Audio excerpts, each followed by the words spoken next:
It was a family? It's an ethnic group Okay. in India. And so this ethnic group came to Uganda to build the railroad. But they're very savvy business people.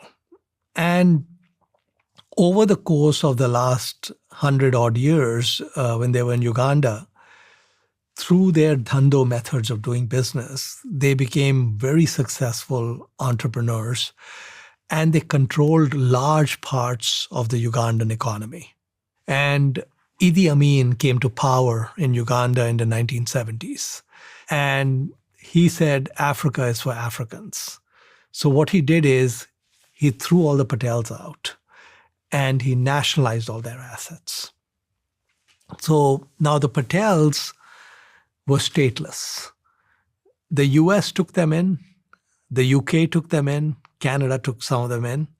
And when they landed in the US, they basically really didn't have any skills that would allow them to get good jobs, white-collar jobs in the US. And what a few of them started to do was they realized that if they bought a motel, a small 10 or 20-room motel, the family could live in one or two of the rooms, and they could use the money they got out and get a bank loan and run the motel. Now, motels are very labor-intensive businesses. So what they did is when a Patel took over a motel, they fired all the staff. And the family took over all the jobs, the cleaning and front desk and everything else, right? And the Patels are vegetarians, and they live a very simple life. So when a Patel took over a motel in an area, what they were able to do is they were able to undercut the prices of all the other motels in the area because they have no labor. They have no payroll. They have no workers' comp, none of those things. And so if everyone else is charging $25 a night, they're charging, $19 a night. So the occupancy was higher than everyone else. And they saved their money. And then what they would do is buy the next motel, send the nephew to run it, and then buy the next motel. And this started happening in the early 70s. And when you fast forward to today, 80% of all the motels in the US are under Patel ownership. 80%. So the Patels make up 0.1% of the US population.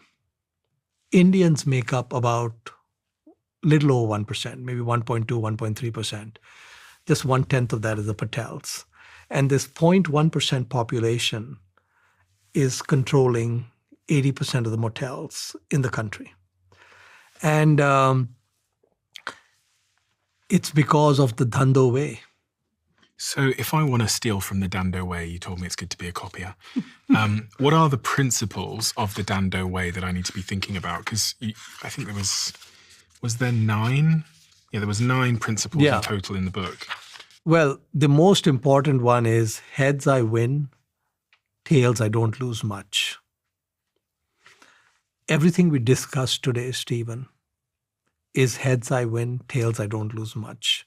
When I started my business, when Bill Gates started, when Sam Walton started, when Richard Branson started, that was the formula. If they won, they would win big. And if they lost, they'd lose nothing. So